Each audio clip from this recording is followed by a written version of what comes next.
Hi, this is Jennie Walker and welcome to JennieGirl's Closet. Today I want to talk to you about the Poshfest 2018 event that took place in Dallas, Texas. I'm actually a native Texan, born at Fort Hood, and I would have loved to have been at this event, but unfortunately my commitments at my luxury consignment shop in Pasadena, that's Walker Vidin Luxury Consignment, prohibited me from getting away.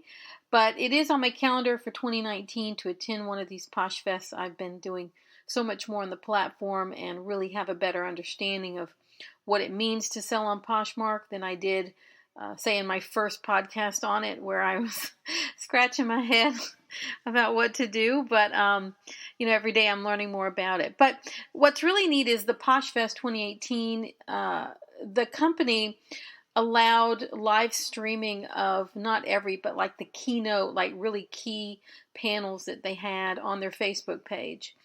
And it's something that I have linked on the Jennie Girl Loves Poshmark Facebook page that I run. And we're getting, I just started it. We're up to about 28 members right now, and just putting everything that I can find, if I find news articles or if I learn anything important, I'm posting it in there. But anyway, the Poshfest 2018, I was really impressed by listening to the CEO talk about Poshmark and put it in context. He was really good about giving you a sense of where they started and how far they've come and the evolution of the app. And this was all information I didn't know. I didn't know where they started from. I didn't know how long they'd been working at it. And so I was really impressed to know how this app has evolved into such a successful selling platform. And some of the things he talked about were the new features that are coming out.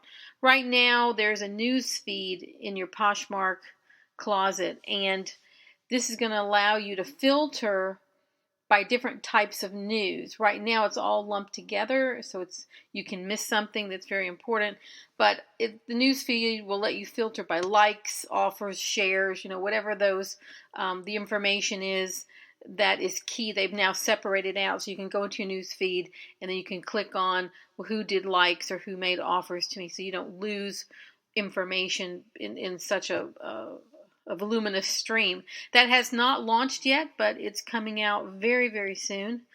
The other key thing they've done is created a new draft feature. Now, in Poshmark, I was shocked to find that when you started your listing, you had to finish it. There was no way to save it in process. So this is something that a lot of people have asked for. They have now made that a feature that will be launching very soon, and I could not be happier because, a lot of times you just don't have the time. You get interrupted. There's different reasons to want to draft something, and also just in terms of feeding out your listings on a more consistent basis, it would allow you to go in and, let's say, if you've got 20 things drafted, you could, let them out 5 a day or 10 a day, whatever would work for you. Also, there's some milestones that the company talked about, that they have 40 million users and 5 million seller stylists. I mean, that's extraordinary that there are 40 million people using this app, and that 5 million of those are sellers. So that means that either 35 million are users, or it's inclusive where but anyway, 35 million that are just users that are shopping on that site. I mean, that is really, really exciting news, especially for me as I build my closet and build my brand on Poshmark. I've been doing more and more with that to differentiate the kinds of things that are on there, to actually replace photos that I've done with better photos. I'm now using a light box that I bought off of Amazon to take images of shoes, hats, accessories, and it looks so much more professional and so much better. And it's going to take me a little while to get all the back inventory rephotographed, but I am doing that, and it makes a huge difference in my closet. One of the things I thought was interesting about the Poshmark Poshfest is how excited people were to actually meet each other. And many people said that many people who were more seasoned, let's say, on on the platform felt that the most important thing of Poshfest was the networking with the other poshers. And I think that we all draw a lot of energy from other people who are doing what we're doing. We learn a lot from what other people are doing.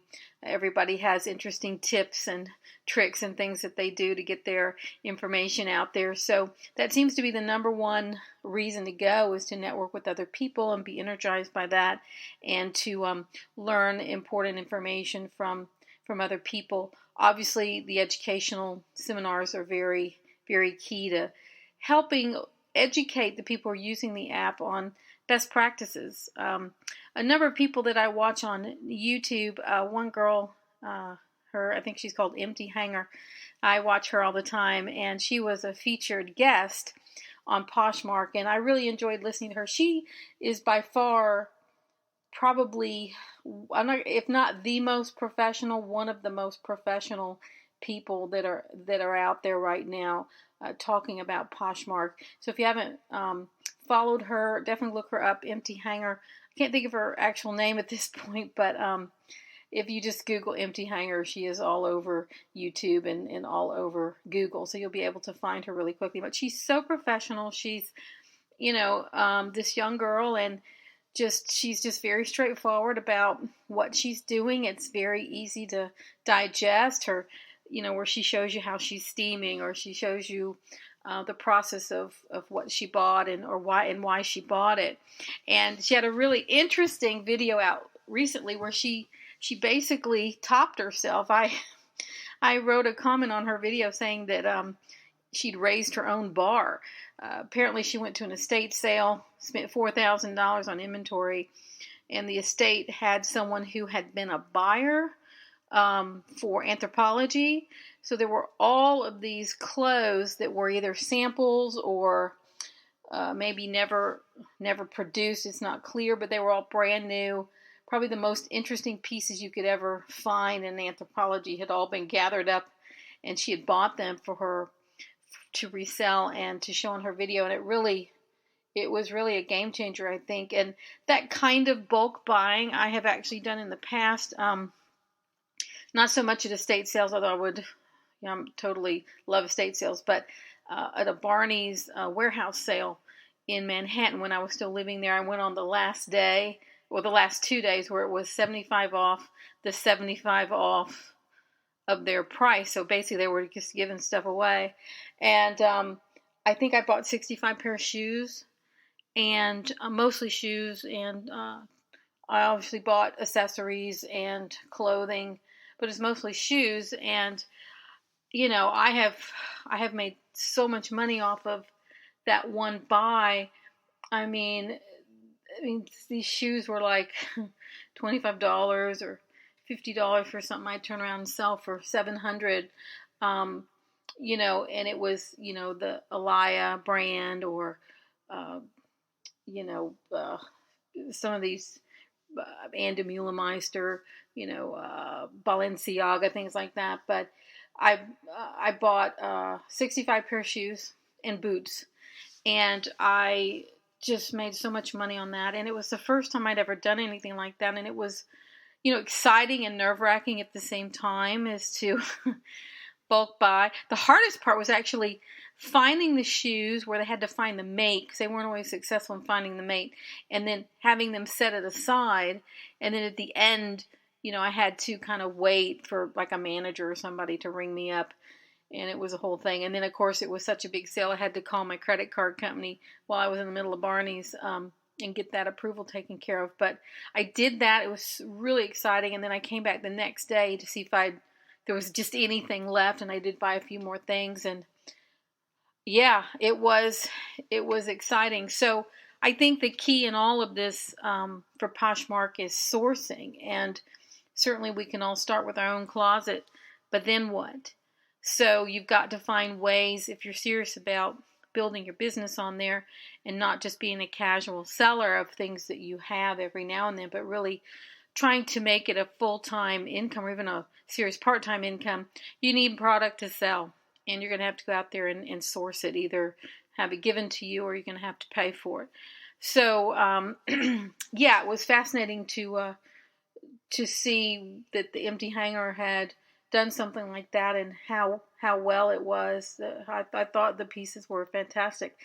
So that's it. Just a little quick thing on Poshfest 2018. Now, you have not heard from me in a little while, and I have not dropped off the face of the earth, although it seems like it. But I have had so many changes in my personal life. But the biggest thing going on is that I moved. From a 1-bedroom into a 2-bedroom apartment here in Pasadena, and I'm setting up a showroom for my JennieGirl's Closet within my apartment. And I just was struggling with the takeover of things in my 1-bedroom. Plus, no one could really visit me other than be on a little couch. So anyway, now I'm in a 2-bedroom, and I've put everything in here. And of course, now I'm thinking, well, I really need a 3-bedroom because there's so much of it. But yeah, I'm busy setting up my home office / styling / showroom. And this is where I have my 200 plus pieces of Moschino. This is where I have every bit of inventory on Poshmark, on eBay, and probably the same amount that is not listed. Half of which is things that I personally own, and the other half are just things that I have not had a chance to get up there. So yeah, so that's the big news. So there are big plans to set up a professional showroom in my apartment, something that'll be video worthy, so that I can begin the video series I'm planning for YouTube.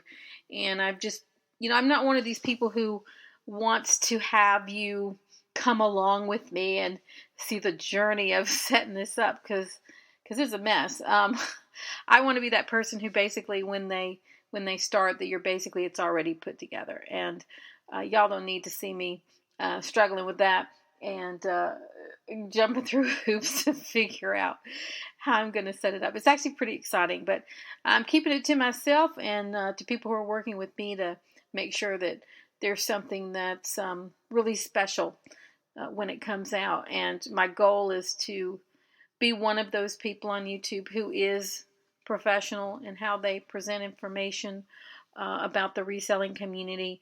And part of that will be the environment in which I do those videos. And so there you go. So thank you for tuning in. I appreciate your support.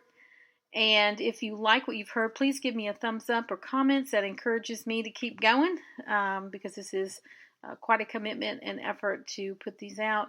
And those little bits of encouragement go a long way to keep me doing this. Also, if you don't know, I do have a Facebook page, JennieGirl Loves Poshmark. I also have one called JennieGirl Loves Consignment, Reselling, and Retail. In those places, I put tons of information about what's happening in this industry. So it's another resource for you as you go about learning about this industry. So that's it. I'm Jennie Walker with JennieGirl's Closet, and thank you for listening.